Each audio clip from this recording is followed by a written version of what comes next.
মোবারক viewers, যে যেখানে বসে আমাদের সঙ্গে যুক্ত হয়েছেন সবাইকে জানাচ্ছি ঈদের অনেক অনেক শুভেচ্ছা। আজকে কালের কণ্ঠের বিশেষ আয়োজন যুগলবন্দিতে আমাদের সঙ্গে প্রিয় দুজন তারকাকে নিয়ে হাজির হয়েছি। আমাদের সঙ্গে আছেন দেশের স্বনামধন্য কোরিওগ্রাফার গৌতম সাহা এবং ব্র্যান্ড প্রমোটার এবং মডেল বারিশক। আপনাদেরকে আমাদের শোয়ে অনেক অনেক স্বাগত। কেমন আছেন? খুবই ভালো আছি।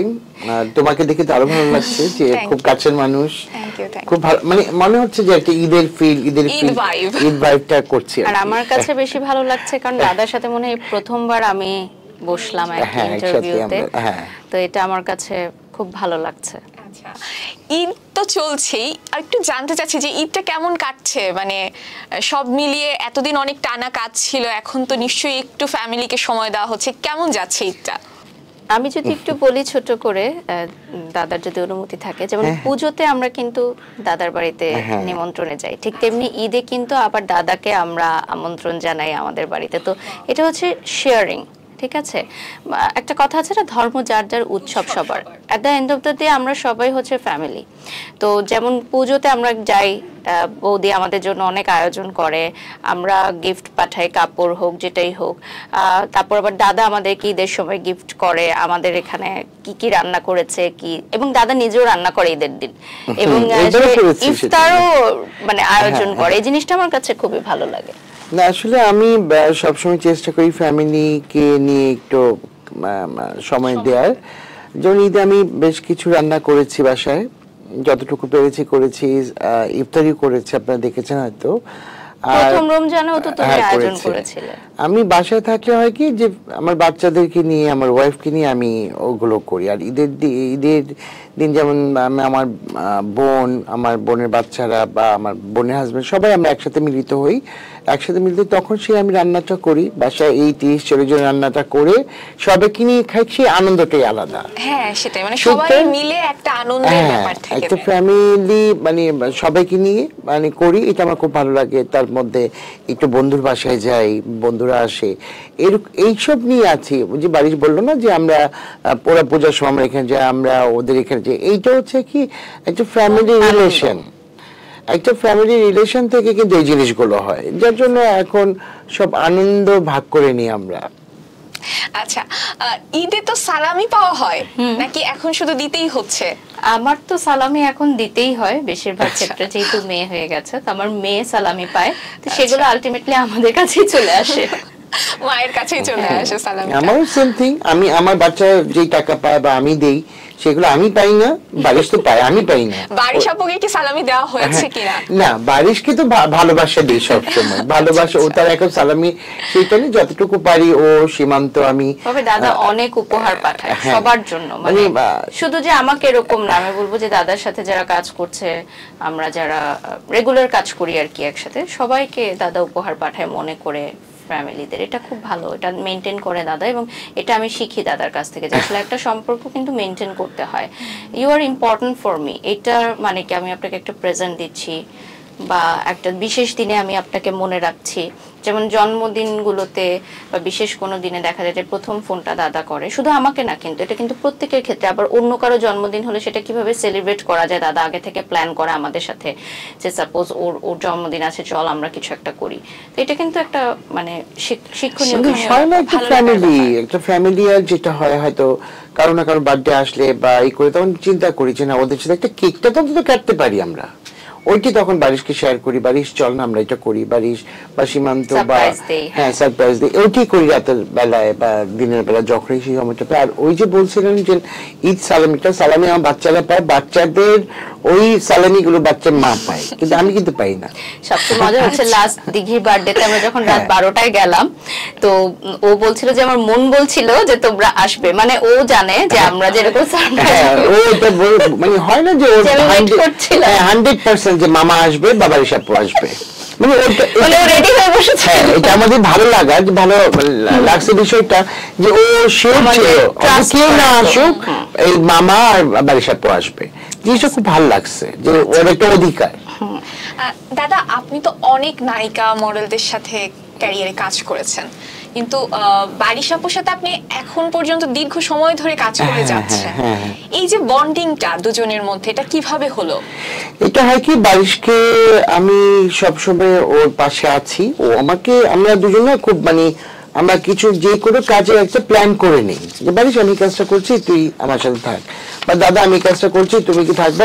এখানে দেখো আমাদের কিন্তু সবাইকে বাজেট সেম দেয় না, তখন আমাকে বলে দাদা এখানে বাজেট কম, তুই আছিস তো চল যাই করি। আমাদের সম্পর্কটার মধ্যে না টাকা পয়সাটা আসলে গৌণ, মুখ্যটা হচ্ছে যে আমরা একসাথে কাজ করছি। আর বারিশকে আমি সবসময় বলে থাকি বারিশ অনেক গুণান্বিত, যার জন্য আমি বলি বারিশকে আমার সব জায়গায় লাগে। আমি যদি কোনো শো করি বারিশকে আমি অ্যাঙ্কার নেই বা নাচে নেই, ও নৃত্যশিল্প কিন্তু, আর মডেল হিসেবে ও খুবই ভালো। এবং ব্র্যান্ড প্রমোটার, যারা ব্র্যান্ডের কাজ করি তারা ব্র্যান্ড প্রমোটারও চায়, অনেক গুণান্বিত। এর জন্য বাড়ির সাথে আমার কন্টিনিউ হয়ে যাচ্ছে, কোনোটা না কোনো ভাবেই হয়ে যাচ্ছে। আচ্ছা বারিশ আপু, বাংলাদেশে এত এত ব্র্যান্ড প্রমোটার, কিন্তু সবকিছু ঘুরে ফিরে আপনাকে নিয়েই আলোচনা হয়। তো অনেকে বলে যে আপনি আসলে আলোচনায় থাকতে কিছু নেগেটিভ ইস্যুও ক্রিয়েট করেন, এটা কতটুকু সত্য? আসলে নেগেটিভ ইস্যু কিন্তু আমরা ক্রিয়েট করি না, এটা আসলে অডিয়েন্সরা ক্রিয়েট করে। তো দেখা যায় কি মাঝে মধ্যে এগুলো ভালো লাগে, আবার মাঝে মধ্যে খারাপও লাগে। কারণ রিউমার্স যখন মানুষ ছড়ায়, যেটা আসলে আমি করিনি বা যেরকম আমি না, যে ধারণাটা আমাদেরকে দেয়া হয় সোশ্যাল মিডিয়াতে, ওরকম কিন্তু মানুষটা আমি না, তখন ডেফিনেটলি খারাপ লাগে যে আমি তো আসলে এরকম না। এবং যারা আসলে আমাদেরকে চিনে না, জানে না, যারা শুধুমাত্র পর্দায় দেখে কোনো কমেন্টস দেখে বিলিভ করছে, তো তখন আমার মনে হয় যে আসলে তারা তো ভুল জানছে আমাদেরকে। আমাদের সাথে যদি তাদের দেখা হওয়ার সুযোগ হতো বা এক কাপ কফি খাওয়ারও সুযোগ হতো, তাহলে হয়তো তারা বুঝতে পারতো। তো যেটা আপনি বলেন যে আলোচনা বা সমালোচনা তো হবেই, ডেফিনেটলি এটা আমি সবসময় পজিটিভলি নেই, যে ঠিক আছে আমাকে নিয়ে কথা হচ্ছে, অসুবিধে নেই।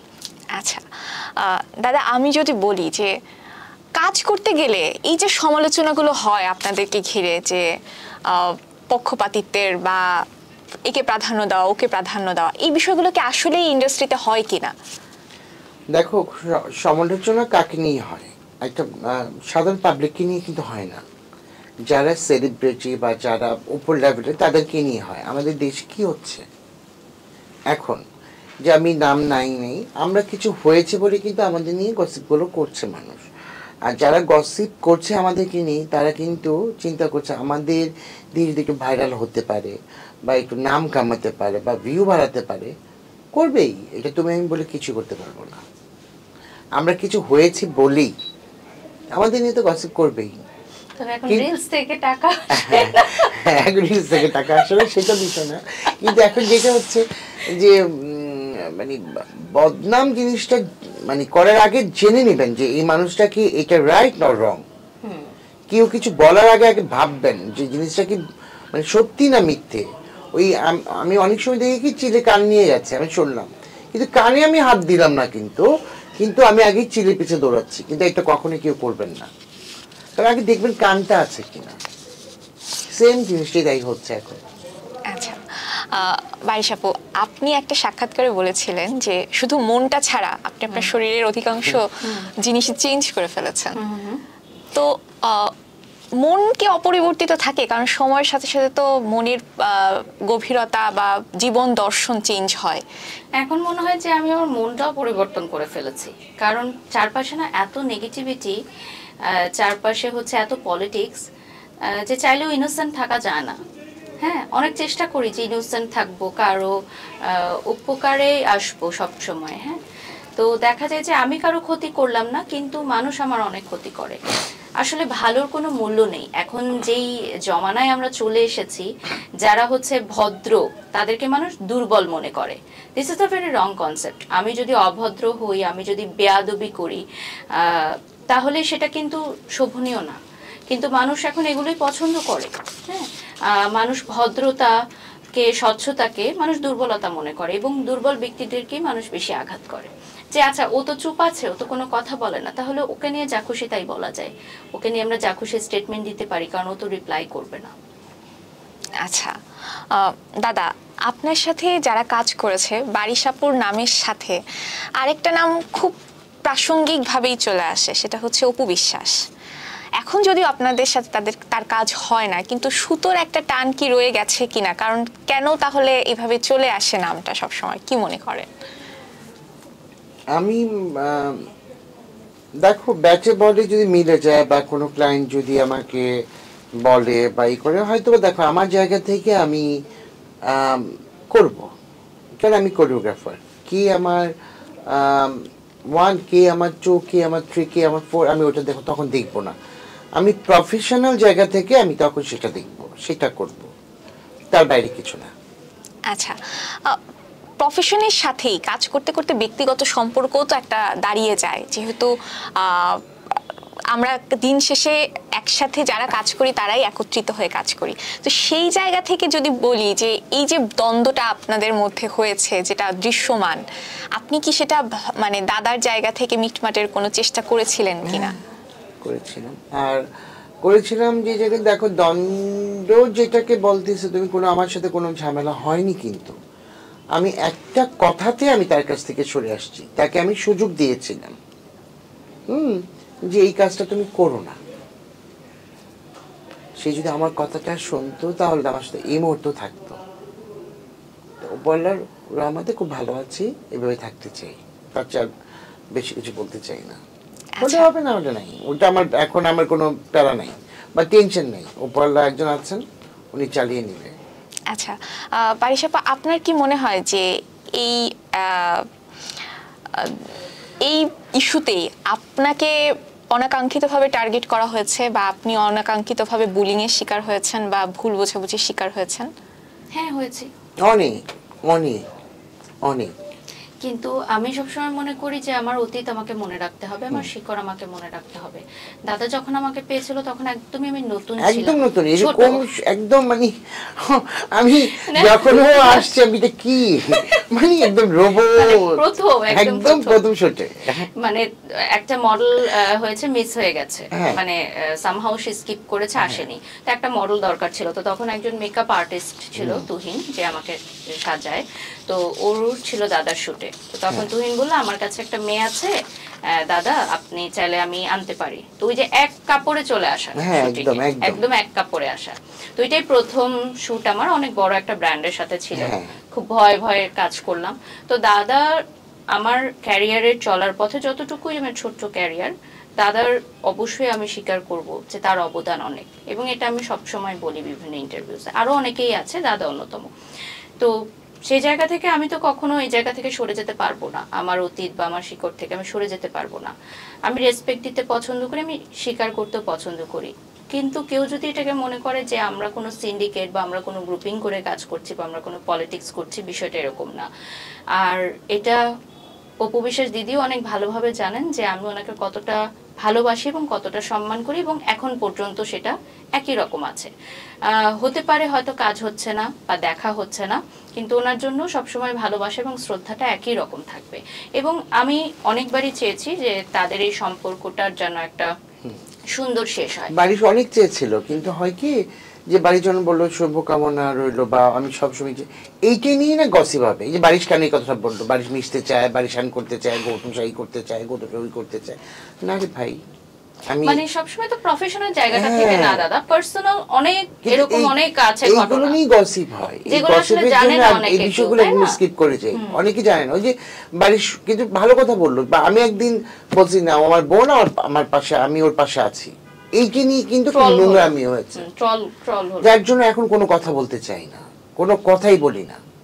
কারণ এই যে ও একটা সুন্দর কথা বলছে মন থেকে, যে আমি চাই আমার সাথে দেখা হবে, ভালো উনি ভালো থাকুক, ভালো আমি চাই।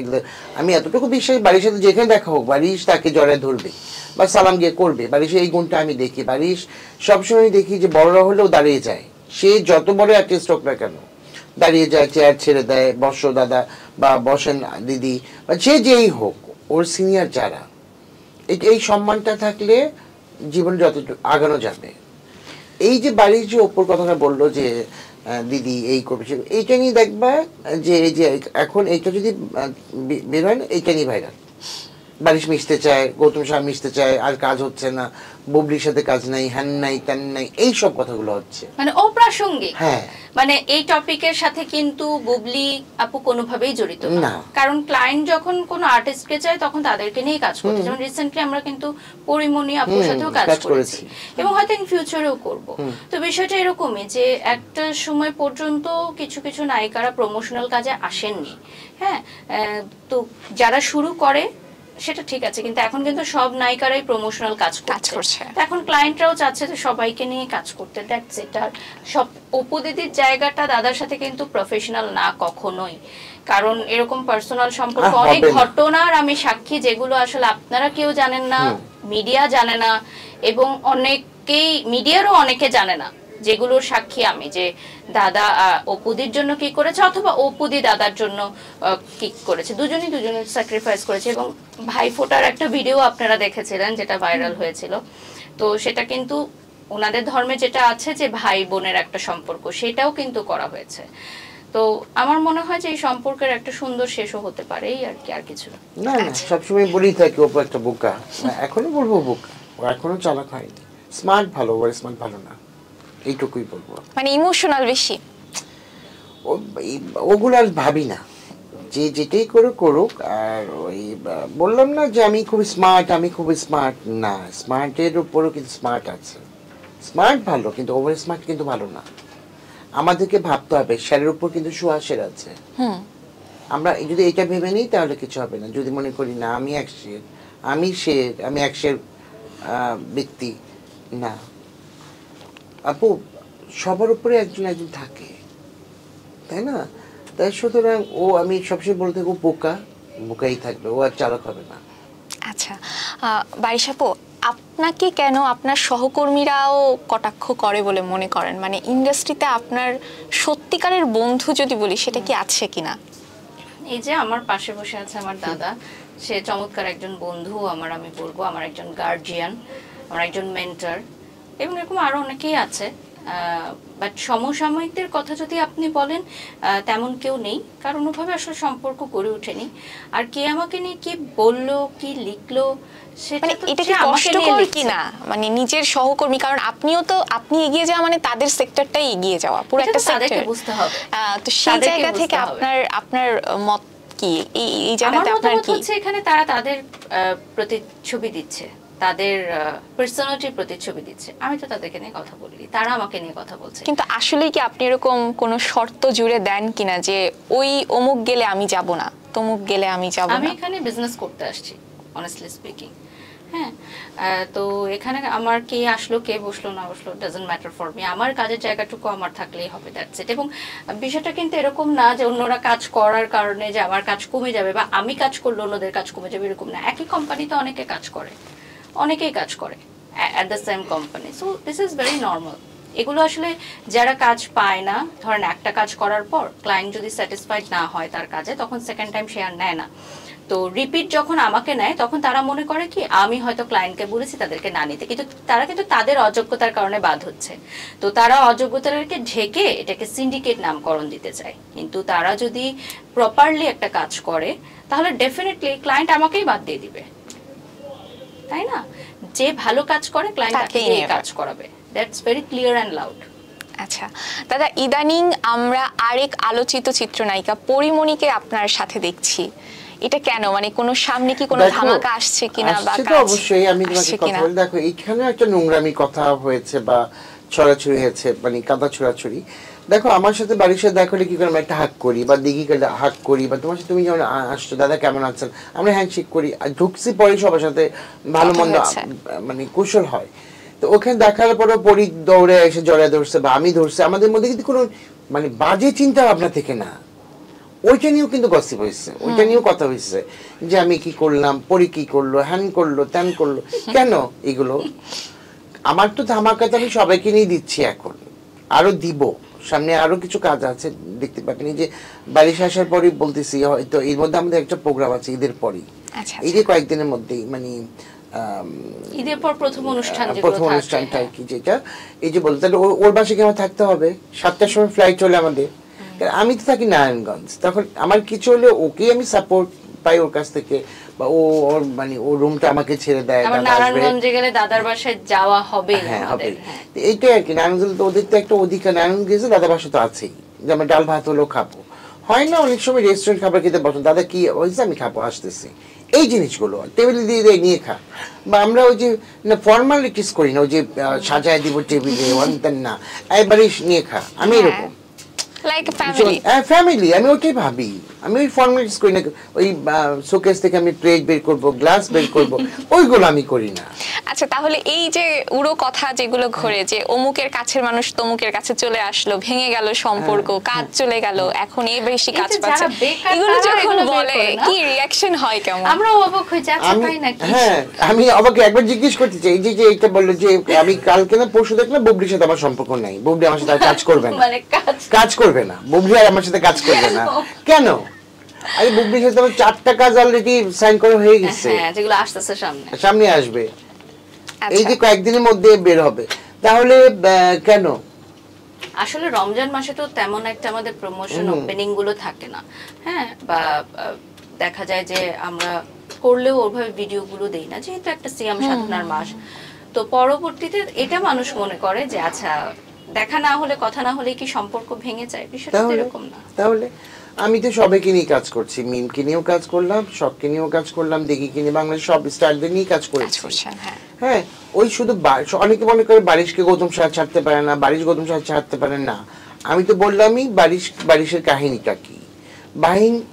বারিশ চারটায় গুণে ঘোড়া নিত, আমার জায়গাটা থেকে বারিশকে একটা কাজে আমার নিতেই হয় না। আবার অনেক সময় কিন্তু দাদার শুটে আমি অ্যাসিস্টও করি দাদাকে, হ্যাঁ, যেটার জন্য আসলে কোনো পারিশ্রমিক বা এরকম না যে আমাকে কোনো পে করা। আমি ওকে বলে দিই বারিশ আমি একদিন শুট করব, অনেক আর্টিস্ট আছে, বা হয় না যে এত জুয়েলারি, এত কাইব, মানে কোনটা করব, এত ড্রেস, বারিশ তুই একটু এই দুইটা মেইনটেইন কর, আমি এই দুইটা করছি, বা আমি এই দিচ্ছি, হয় না যে। আবার আমার কোনো শুট থাকলেও কিন্তু দাদাকে আমি বলি যে দাদা তুমি একটু চলো আমার সাথে, এত বড় কাজ আমি পারবো কিনা, তো দাদা তখন এরকম করে।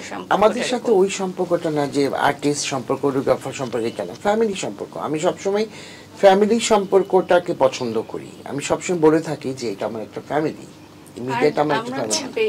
পরিবারের সাথে থাকার যে বেশিরভাগ সময় যে শুটিং সেটেই থাকি, ততক্ষণ আর পরিবারের সাথে থাকা হয়, আমরা মন খুলে কথা বলতে পারি না। বাসায় যেমন ওর বাসায় কি আমার বাসায় কি খাটের উপর বসে আমরা মন খুলে কথা বলি, মানে হাসি, মানে এটা মানে ভিতরে রুমের বদ্ধ করে কথা বলে কোনো সমস্যা নেই, বাইরে বললে অনেকে শুনবে, এটা নিয়ে আবার গসিপ হবে। ইনফ্যাক্ট আমরা যে নায়িকাদের দেখি অনেক সময় স্ক্রিনে ফিটফাট হয়ে বসতে, তা আমরা যখন আড্ডা দিই দাদার বাসায়, আমরা কিন্তু এখন নায়িকা, ব্র্যান্ড প্রমোটার, কোরিওগ্রাফার এরকম না। দিঘিও যেমন একটা নরমাল বাসা ড্রেস পরে আমরা চা খাচ্ছি, আড্ডা দিচ্ছি, ওগুলো কিন্তু ক্যামেরা বন্দি আমরা করি না, কারণ সবকিছু একটা প্রাইভেসি থাকে।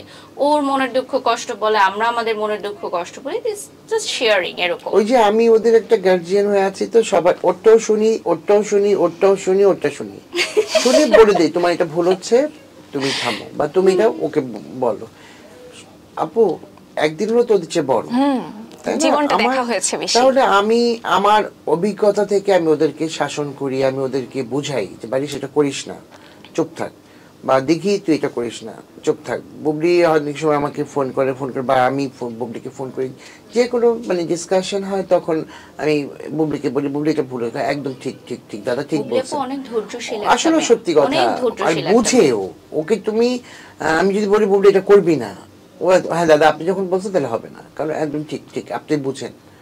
আর এত লক্ষ্যে একটা মেয়ে, জিজ্ঞেস করো যে সেটের মধ্যে কাজ করতে গেলে বিশ্বাস করবো না আপু, যে একটা প্যারা নাই, দাদা তাড়াতাড়ি যেতে হবে, দাদা এটা, মানে বললাম না যে তার ফোনটা পর্যন্ত সেটে থাকে না, এত প্রফেশনাল, শুধু এক সময় দুপুরে একটা ফোন করে, বাবু খাইছো, বাবু এটা করছো, ব্যাস শেষ, তাও 2 মিনিট, ব্যাস মোবাইল দিয়ে দিল। একটা যে মানে একটা অন্য ক্লায়েন্ট যদি তাকে ফোন করে, সে রিসিভ করবে না। ইনফ্যাক্ট আমি সবচেয়ে অবাক হই যে আমি তো আগে ইন্ডাস্ট্রিতে এসেছি, লাইক 2007 আর 8, তখন তো বুবলি আপু জব করতেন বা এরকম, তো উনি সবার সামনে এটা বলেন, আমাকে বারিশ আপু বলে মেনশন করেন, কারণ আমি ওনার চেয়ে মিডিয়া ইন্ডাস্ট্রিতে সিনিয়র। হ্যাঁ, তো এই জিনিসটা আমি খুবই অবাক হয়েছি যে উনি এতটা মেনটেন করেছে যে আমি তো ওনাদের মতো নায়িকা না, আমি আমার জায়গায় থেকে, জায়গা থেকে, হ্যাঁ, বাট উনি আমাকে বারিশ আপু বলেছে, বা আপু বসো এরকম, এই জিনিসটা আমি খুবই অবাক হয়েছি যে একজন সুপারস্টার সে, তার আসলে সম্মানের জায়গাটা, সে স্নেহ ভালোবাসার জায়গাটা এখনো মেনটেন করে। এটা কিন্তু আমরা মানে তাকে ফোলানোর জন্য বা তাকে করার জন্য বলছি না, কিন্তু এটা নিয়েই গসিপ হবে। হ্যাঁ, কারণ আমি সবসময় বলে থাকি, বা আমি ওকে যেটা সত্য সেটা, যেটা সত্যি সেটা, ওকে দেখছি আমি, ও শর্টে যাওয়ার আগে ক্যামেরা সালাম করে যাচ্ছে, আমাকে সালাম করে যাচ্ছে, দাদা সেটে যাই, হ্যাঁ যা, আমি দাঁড়িয়ে, দাদা ঠিক আছে, দাদা এটা হচ্ছে ববলি, এই ঘোর, এই কর, এই চোখটা একটু কোচকা, বা এই বডি ভাগ। আমরা যখন বলি দাদা হচ্ছে ঠিক আছে, হয় না, ওর জায়গা থেকেও অনেক কিছু বেস্ট দিবে, আমার জায়গা থেকে আমার হয়তো পছন্দ হচ্ছে না। একটা জিনিস ক্যারি করে, আজকে জুয়েলারিটা যদি আমি পরছো, জুয়েলারিটা যদি আমি না দেখাই তাহলে তো হবে না, ক্লায়েন্ট আমাকে বকবে, দাদা এটা কি করছেন। এত লাখ লাখ টাকা দিয়ে একটা আর্টিস্ট নিচ্ছে বা এত একটা প্রোডাকশন নামাচ্ছে, তাকে তো খুশি করতে হবে। ওই ক্লায়েন্ট যদি খুশি না থাকে তাহলে তো আমাদের কাজ দিবে না। এক্স্যাক্টলি। একটা ক্লায়েন্টকে ধরে রাখতে হলেও তার মন অনুযায়ী তার চেয়ে বেশি আমরা দিই। উনি চাচ্ছে 4টা, আমি দিয়ে দিই 6টা, কারণ ক্লায়েন্ট খুশি থাকুক, ক্লায়েন্ট ভালো বললো। কারণ আমার মধ্যে এই জিনিসগুলো, যে ওরাও জানে যে ওদেরকে যদি একসময় 4টা ড্রেস পরতে বলি, ঠিকই পরে, আমি বাড়ি একটা ড্রেস পরে দিয়েছে ক্লায়েন্টকে খুশি করে দেওয়ার জন্য। কারণ ও বুঝে ওদের জায়গাটায় যে ক্লায়েন্ট খুশি হবে, না একটা ক্লায়েন্ট একটা ড্রেস পরছে, দাদা আপনার কথায় ভালো। কারণ নায়িকারা বলেন বা কোনো হিরো বলেন, ওই 4টার জায়গায় 5টা পড়বে না, সেটাই, 5টা পড়বেই না। কিন্তু আমি যদি কখনো বলি না করবে না, না করে না, কারণ ওই যে ভালোবাসার জায়গাটা, শ্রদ্ধার জায়গাটা, ওদের সাথে বন্ধু স্বরূপ আমি আছি, ভাই আছি, বাবা আছে, মা আছে, এভরিথিং আমি মিলিয়ে আছি ওদের সাথে। ওই জায়গা থেকেই সবাই আমাকে খুব মানে সাপোর্ট দেয়, ভালোবাসে, একে ধরে রাখতে চাই আর কি। আচ্ছা, বারিশ আপু, আপনাকে নিয়ে অনেকে অনেক ধরনের ভালোবাসে তো অবশ্যই, কিন্তু সম্প্রতি কিছুদিন আগে একজন উদ্যোক্তা কিছু অ্যালিগেশন আপনার বিরুদ্ধে এনেছিল, এবং আপনি একটা সংবাদ সম্মেলনে এই অ্যালিগেশনগুলো ক্লিয়ার করেছেন। তো আমি যেটা জানতে চাই যে ভবিষ্যতে কি আপনি যেহেতু ব্র্যান্ড প্রমোটার, একসাথে কাজের সুযোগ কি আপনার দিক থেকে আছে কিনা? মানে উদ্যোক্তাদের সাথে তো আমরা কাজ করব, দিস ইজ ভেরি নর্মাল। যেই উদ্যোক্তা আমাদেরকে নিয়ে কাজ করবে তাদের সাথে আমরা কাজ করব। আর ব্যক্তিগত বিষয় আর হচ্ছে প্রফেশন, এই দুটো একদমই আলাদা আমার কাছে। হ্যাঁ, অনেকেই বলে না যে অমুক প্রোগ্রামে গেলে আমি যাব না, বা তমুক গেলে আমি যাব না। আমি কিন্তু কখনো এরকম মেনশন করি না, কারণ আমি এতটা প্রফেশনাল যে আমার শত্রুর পাশে দাঁড়িয়েও আমি ফিতা কেটে আসতে পারবো, এবং সেটা ক্যামেরায় কেউ বুঝবে না। এটা হচ্ছে আমি, এটাই হওয়া উচিত। হ্যাঁ, একটা সেটে আমার কারোর সাথে ঝগড়া থাকতেই পারে, কিন্তু সেটার জন্য তো ক্লায়েন্ট এটা স্যাক্রিফাইস করবে না। That's it. ওকে দাদা, আমাদের এই অনুষ্ঠানটার নাম হচ্ছে যুগলবন্দি। তো আমি একটু জানতে চাই যে বারিশ আপুর 3টা ভালো, তুমি অনেক প্রশংসা করে ফেলছো, ভালো গুণ বলে ফেলছো, আমাকে একটু খারাপ 3টা দিক বলো বারিশ আপুর, যে তুমি ইরিটেট হও। আচ্ছা, ওর খারাপ দিকটা হচ্ছে ও অল্পতেই রেগে যায়, আমি জানতাম এটা, খুব রেগে যায়। মানে রেগে যায় কি, মানে ওর একটা ক্ষণিকে রাগ। হয়তো আমি বললাম যে বাড়ির কাছে, ওকে ওয়েট আমি দেখছি, মানে মিসম্যানেজমেন্ট আমি একদম দেখতে পাই। তারপরে ওর আরো খারাপ দিকটা হচ্ছে যে ও ওই মনে করো যে কোনো মানে খাবার টাবার হয়তো বা অনেক খাবে মনে হচ্ছে, কিন্তু খাবে না, ফেলে দিবে। হ্যাঁ, এগুলো আমার মানে চোখের ক্ষুধা। 3 নাম্বার হচ্ছে মনে করো কোনো শাড়ি সেরকম যাই পরলো, ওই যে এই হৃদয় ফেলে চলে আসলো, কিন্তু চিন্তা করলো না যে একটা ব্লাউজ যদি পরে আমার শাড়িটা তো কানা হয়ে যাবে। অনেক সময় দেখি যে পরে আসো ওইটা, তখনই আমি ওকে বলি, বারিশ তুই যে পড়লি, তুই তোর সেন্স নেই, আর তুই তোর স্ত্রীকে বলছিস যে তোকে বোঝাতে হবে যে এখানে 3টা জিনিস আছে। এই জিনিসগুলো ওর মানে একটু খামখেয়ালিপনা আছে, কিন্তু ও খুব গোছানো বলবো, এটা খুব টাইম মেনটেন করে। যেটা দুজনের মধ্যে যদি মিসআন্ডারস্ট্যান্ডিং হয়, প্রথম এটা মানে মিটানোর পদক্ষেপটা কে নেওয়া হয়? মিসআন্ডারস্ট্যান্ডিং হয় নাই এখন পর্যন্ত, কারণ হচ্ছে আমরা খুব ক্লিয়ার কাট। যদি আমি কোথাও কিছু শুনি, আমি ডাইরেক্ট ফোন দিই যে দাদা এই ঘটনাটা আমি শুনলাম, এটা কি সত্য, মানে তুমি আমাকে ক্লিয়ার করো। মানে ক্লিয়ার না করলে হয় কি, আপনার আমার কিন্তু মিসআন্ডারস্ট্যান্ডিংটা রয়ে যাবে, এবং এমন একটা ট্রাস্ট থাকে না। মিডিয়াতে এরকম অনেক মানুষ আছে যারা কথা লাগাতে চায় বা একটা সুন্দর সম্পর্ক নষ্ট করতে চায়, এরকম কিন্তু মানুষের অভাব নাই। তো আমার ওই ট্রাস্টটা থাকতে হবে দাদার প্রতি, যে না দাদা আমার নামে কোনো খারাপ কথা বলতে পারে না, বা দাদা ওই ট্রাস্টটা রাখে যে না বারিশ আমার নামে এই ধরনের কথা বলতে পারে না। বাট তারপরও থাকে কিছু কিছু তৃতীয় পক্ষের জন্য সব অনেক সময় মিসআন্ডারস্ট্যান্ডিং হয়, তো তখন ওটা আমরা ওভার দ্য ফোনে ক্লিয়ার করে ফেলি যে আসলে কি হয়েছে। রাত 1টা বাজলে করব যে বাড়ি একটু হয়েছে, দাদা তো কনফারেন্স করে ফেলে পুরো আমার সাথে বল।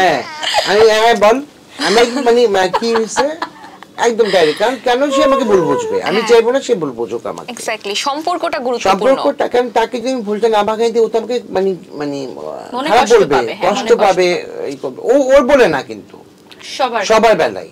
আমি ডাইরেক্ট, আমি যদি শুনলাম যে বারিশ এই কথাটা হয়েছে, আমি কিন্তু বারিশকে আগে জিজ্ঞেস করি বারিশ এই কথাটা কাজটা হয়েছে, যদি দেখলাম যে বারিশ অন্যায়, বল বারিশ তোর অন্যায় হয়েছে, তুই তাকে ফোন করে সরি বল। আমি এরকম করে শাসন করি, যেই হোক যত বড় আর্টিস্ট হোক তাকে আমি বলে দিই ভাই তোমার এটা অন্যায় হয়েছে, তোমার এটা বলা উচিত হয়নি। ও ছোট মানুষ, ও ভুল করবেই, ওর ভুলটা আমরা শুধরাই দিব, ও ছোট মানুষ। এক্স্যাক্টলি। বারিশ আপু, আমিও যদি এই সেম প্রশ্ন আপনার কাছেও করি যে দাদার 3টা ইরিটেট করা কি দিক আছে যেটা আপনাকে একটু ভালো লাগে না বা একটু বিরক্ত বোধ করেন মাঝে মাঝে?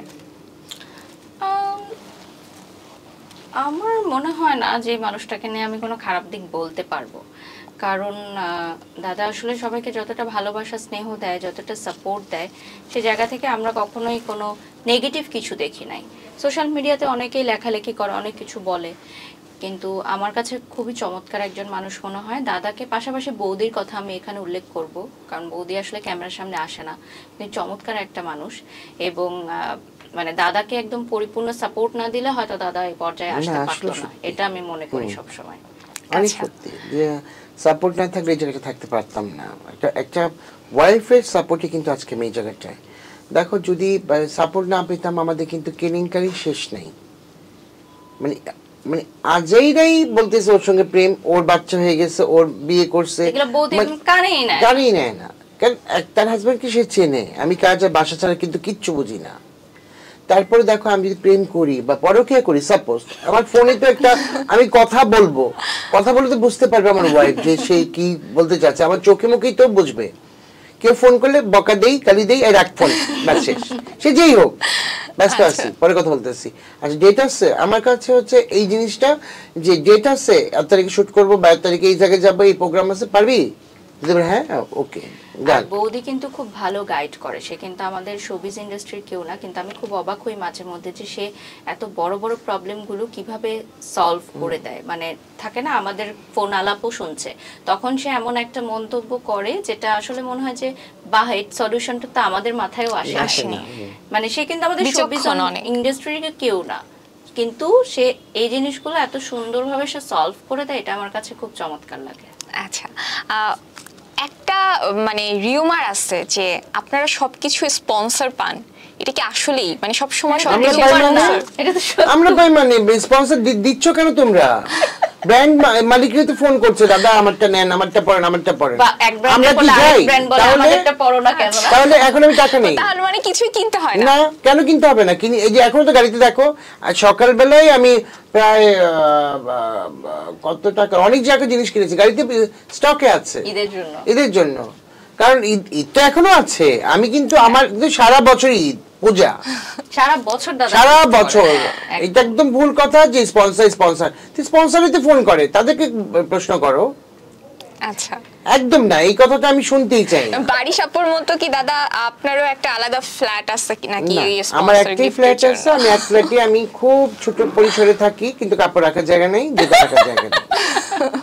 বাড়ির তো খুব মানে সুন্দর করে গুছিয়ে রাখে, আমার গুছিয়ে নেই। হ্যাঁ, আমার প্রচুর প্রচুর প্রচুর জিনিস, কিন্তু স্পন্সর জিনিস আসে, বাসায় গিফটও আসে, কিন্তু ওই যে স্পন্সর বললাম এই জিনিসটা ম্যাচ খারাপ হয়ে যায়, তারা কেন ফোন করে, তারা কেন পাঠায় দেয়, দাদা একটু দেই, দাদা একটু পাঠায়। সবচেয়ে মজার ব্যাপার হচ্ছে দাদার কালেকশন দেখার জন্য আমরা বাসায় যাই, মানে এত কালেকশন, সে যে দেশের বাইরে যায় হিউজ সে শপিং করে, যতবারই দাদার সাথে দেশের বাইরে যাওয়ার সুযোগ হয়েছে, এবং কোন দেশে কি ভালো পাওয়া যায় সে জানে, আমাদেরকেও নিয়ে যায়। আমি প্রচুর শপিং করি, যেখানে যাই আমি প্রচুর শপিং করি। মানে দাদার স্পন্সর ড্রেস না থাকলেও সে প্রশ্নই আসে না, স্পন্সর দরকার নেই।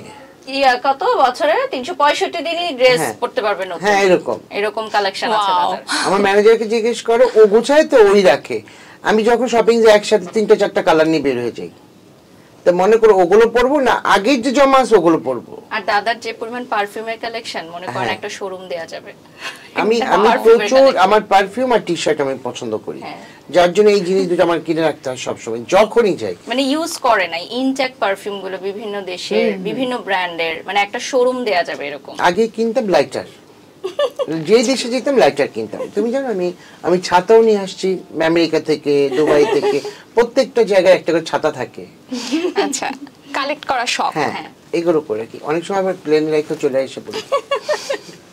মানে অনেক স্মৃতি আছে এইসব। সবচেয়ে মজার একটা ব্যাপার বলি, আমরা একবার ইন্ডিয়ায় শুটিং করতে গেছিলাম, তখন অপু বিশ্বাস দিদি ফোন দিচ্ছে একটা জিনিস আনতে হবে। আচ্ছা, অনেক জরুরি একটা জিনিস। এখন দাদা খুঁজতেছে, আমি খুঁজতেছি, এত টায়ার্ড হয়ে গেছি। দাদা জিনিসটা কি বলো? কি ফুল ঝাড়ু। ফুল ঝাড়ু। তারপর দাদা কিনেছো সেটা? মানে হয় কি ওখানে ফুল ঝাড়ু গুলো অনেক মোটা থাকে, মানে ঝাড়ু দিলে অনেক সুবিধা ভালো হয়। ওই যে নিয়ে আসছি, কিন্তু ভালো লাগছে। আর স্পন্সর জিনিসটা যেটা বললাম, ভাই স্পন্সরই ফোন করে, কারণ ও বারিশ আজকে সেলিব্রিটি হয়েছে বলে কিন্তু বারিশকে মানে তেলা পরেন আমি হয়েছে বলে কিন্তু আমাকে কই আপনাকে দিবে, অন্য মানুষকে দিবে বলেন আমাকে। আর দাদা কিন্তু যেখানেই যায়, যে কোনো বিদেশে হোক বা যে কোনো জায়গায় হোক, সবার জন্য মনে করে কিছু না কিছু নিয়ে আসে। এটা আমার কাছে খুব ভালো গুণ লাগে। হ্যাঁ, সবার জন্য কিছু না কিছু নিয়ে আসে। যারা স্পন্সর দেয় তাদেরকে তো আমরা গিফট পাঠাই, আমরা তো গিফট দিই। এটা তো আপনারা বলেন না, এটা তো একবার বলেন না দাদা, যারা স্পন্সর আপনাকে দেয় বা আপনারা পড়েন তাদের জন্য আপনারা কিছু পাঠান। হ্যাঁ, এটা তো জানতে চাই যে এটা আপনাকে আমি ছুঁয়ে দিলাম, আপনি কি বলবেন বলেন? না, আসলেই আমরা কিন্তু ব্র্যান্ড ওনার্সদেরকেও হয়তো গিফট দিই, সেটা হয়তো ছোট পাঠাই বা বড় পাঠাই, তো আমরা পাঠাই যে একটা বিবেক থেকে, একটা ভালো লাগা ভাষা থেকে, একটা ভালো বন্ধু, তাই না? এই জন্য বললাম যে তারা যেমন স্পন্সর আমাদের জন্য পাঠায়, আমরাও কিন্তু পাঠাই। আমাদের তাদেরটা আপনারা দেখতে পান, কিন্তু আমাদেরটা দেখতে পান না। তাহলে আবার ভিডিও করে রেখে দেবো, ভিডিও করে রাখলে কিন্তু আবার বলবেন ও দিস সবে ভিডিও করে রাখছো। বল, মানে দেখা যায় কি আমরা যে চ্যারিটির কাজগুলো করি, দাদাও কিন্তু চ্যারিটির কাজ করে। হ্যাঁ, তো আমরা যদি জিনিসটা প্রচার প্রসার করি যে আমাদেরকে দেখে আরেকটা মানুষ যাতে শিখে, সেটা মানুষ বলে শো অফ। আবার যদি না করি তখন বলে আপনারা সারাদিন খালি টাকা কামান, গরিব মানুষদেরকে সাহায্য করেন, আপনারা কেমন মানুষ। আসলে মানে পাবলিক নিজেরাই জানে না যে সাথে তারা কি চায়, আসলেই জানে না, নিজেরাই হয়তো জানে না যে তারা কি দেখতে চায়। আগে নিজেটাই ভালো ছিল, আগে যেমন যখন ফেসবুক ছিল তখন কিন্তু খুব ভালো ছিল, কোনো গসিপ ছিল না, নোংরামি ছিল না, কথা বলার কোনো জায়গা ছিল না।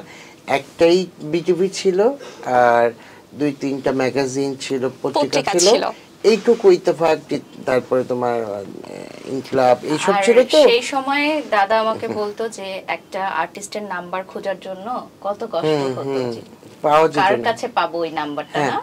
আর এখন দেখো মানে যে কোনায় সব আছে। আবার মজার ব্যাপার হচ্ছে, ধরেন কোন আর্টিস্টকে নিয়ে একটা ব্র্যান্ডে কাজ করালাম, একটা বড় ব্র্যান্ডে, পরবর্তীতে দেখি সেই ব্র্যান্ডের ওনারের সাথে আর্টিস্টের মিল, তারা কাজ করতেছে, আমরা নাই। হ্যাঁ, এরকম হয়। ফেসবুক আইডি নে নাম্বার, আবার মনে করো কোন নায়িকাকে আমি কল করছি, আমি এই এই ব্র্যান্ডের জন্য আমি নিতে চাচ্ছি তোমাকে, বলে হ্যাঁ দাদা যাবো, কত বাজেট? এই বাজেট, ঠিক আছে আমি এই বাজেট নিচ্ছি, তোকে এই বাজেট দিচ্ছি, আমি এই বাজেট নিচ্ছি। দেখো আমি যদি বারিশকে নিই, বারিশকে দিয়ে যদি আমার লাভ না হয়, তাহলে আমি কেন বারিশকে নিই? এটা তো একটা ফি ডেফিনেটলি নিতেই হয়, দিতে হবে না? এখন মনে করো বারিশকে আমি ব্র্যান্ডের নাম বলছি, সাপোজ সেই ডাইরেক্ট ফোন করে ফেলছে ব্র্যান্ডকে, এটা কোনো নায়িকা, কোনো নায়িকা, নাম বলবো না, কোনো নায়িকা যদি ব্র্যান্ডকে ফোন করে ফেলে, তাহলে ওই ব্র্যান্ড তো আমাকে আর দরকার নাই।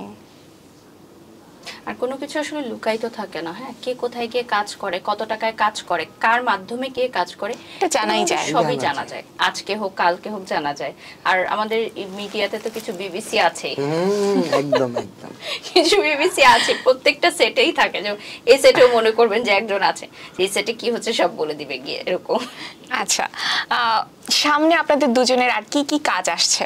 এই যে বললাম কাজ আসছে, এই 2-4 দিন পরেই ও আমি বুবলি মানে একটা কাজে যাচ্ছি, চিটংয়ে যাচ্ছি, একটা পার্লারের কাজে যাচ্ছি, আমি বুবলি আর বারিশ, এই 3জনই যাচ্ছি। আমাদের ওই মানে কাজ কিন্তু গুছানো আছে সবকিছু, মানে ডে বাই ডে রাখা আছে, ওগুলোই তো বললাম যে অনেক কাজ এর মধ্যে রয়ে গেছে, এই যে করবো, শুরু করবো। আচ্ছা দাদা, আমার একটা প্রশ্ন মনে পড়লো বুবলি আপুর প্রসঙ্গ শুনি, যে বুবলি আপুর সাথে আপনি যে মডেলকে কাস্ট করেছেন, যে ছেলেটিকে ওয়াসিফ, তাকে নিয়েও কিন্তু আপনাকে অনেকে কটাক্ষ করছে যে আপনি সমাজের দিকে একটা বাজে একটা ইম্প্যাক্ট ফেলছেন, যে কম বয়সে একটা ছেলের সাথে রোমান্স করাচ্ছেন বুবলি আপুকে। এটা আপনি আসলে কি ভেবে করছেন? কারণ আপনি কি আসলেই কোনো ব্যাড মেসেজ দিতে চাচ্ছেন কিনা? আমি সেটা দিতে চাইনি। আমার কাছে মনে হয়েছে ছেলেটা সুন্দর। আমি তো বাপ্পিকে যখন নিয়ে আসছি, আমাদের হিরো বাপ্পি, তখন তো এই কথাগুলো হয়নি। আমি কিন্তু নতুনদেরকে সুযোগ দিই। দেখো, একটা নতুন ছেলেকে যদি একটা সেলিব্রিটির সাথে দাঁড় করে, ছেলেটা একটু হাইলাইটে চলে আসবে।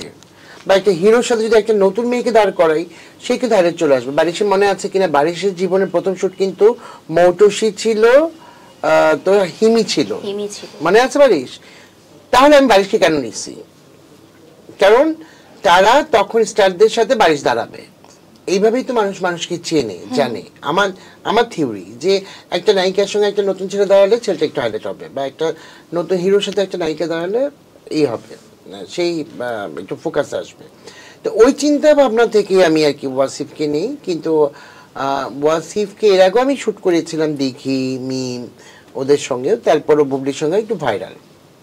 বুবলির সাথে একটু ভাইরাল পছন্দ করেছে সবাই করেছে। আর দেখো, আমাদের ইয়েতে এখন যদি আমি বুবলির চেয়ে একটু বয়সে বড় নেই, তাহলে বলবো ওর সাথে পরকিয়া বা ওর সাথে প্রেম।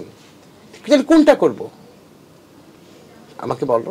আর এই জুটিটাকে কিন্তু ক্লায়েন্ট চায়। হ্যাঁ, ক্লায়েন্ট চায়, ক্লায়েন্ট ডিমান্ড। আমাদের একটা শোরুম ওপেনিংও আমরা করেছি, প্রচুর ক্লায়েন্ট ডিমান্ড। কিন্তু আমি নিতে চাই না। ওই যে গসিপ গুলো হচ্ছে, আমি গসিপ চাই না, বিশ্বাস করবো, একদম গসিপ চাই না। ক্লায়েন্ট কাজ করে যেতে চাই। হ্যাঁ, কাজ করে যেতে চাই প্রচুর। এই যে আমি কিন্তু মানে এর মধ্যে অনেকগুলো শুট করেছি, কিন্তু ওকে নিতে পারিনি। কারণ নিতে পারিনি যে এই গসিপগুলোর জন্য, এই কথাগুলোর জন্য, যেমন নোংরা কথাগুলোর জন্য বাধা। আমাদের পিছিয়ে তো মানুষ এমনও যে আছে, গৌতম সাহের পিছনে টাকা দিয়ে মানুষ লোক পাঠায় দেয় যে একটু বাজে কথা বলার জন্য।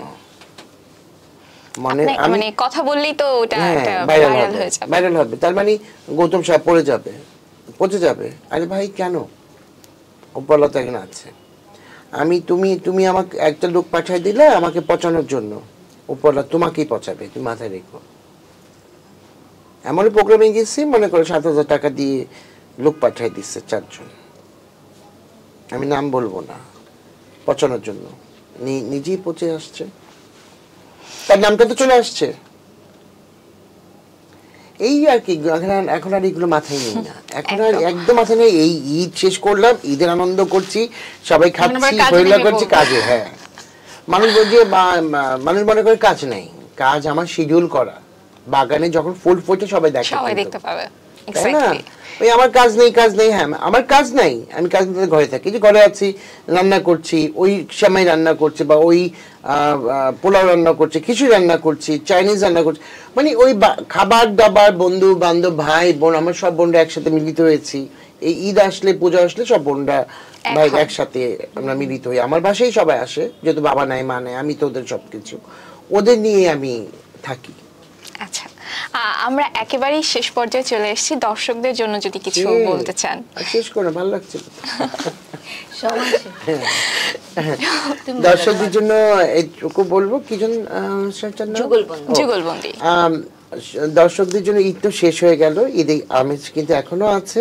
আপনারা চোখ রাখবেন এই কালের কণ্ঠে, যে আমরা যে প্রোগ্রামটা আছে যুগলবন্দিতে। আমরা কিন্তু যুগলবন্দি, আজকে আমি আছি, বারিশ আছি। সবাই আমাদের জন্য দোয়া করবেন, আর সবাইকে আবারও ঈদ মোবারক। আপনি একটু বলেন। সবাইকে ঈদের অনেক অনেক শুভেচ্ছা এবং ধন্যবাদ কালের কণ্ঠ যুগলবন্দি অনুষ্ঠানে আমাদেরকে আমন্ত্রণ জানার জন্য, এবং সাজিয়াকেও ধন্যবাদ। Thank you viewers. এই ছিল কালের কণ্ঠের ঈদের বিশেষ আয়োজন যুগলবন্দির আজকের এপিসোডে। নেক্সট এপিসোডে হাজির হয়ে যাব আপনাদের প্রিয় আরো 2 জন তারকার সঙ্গে। সে পর্যন্ত ভালো থাকুন, দেখতে থাকুন কালের কণ্ঠ।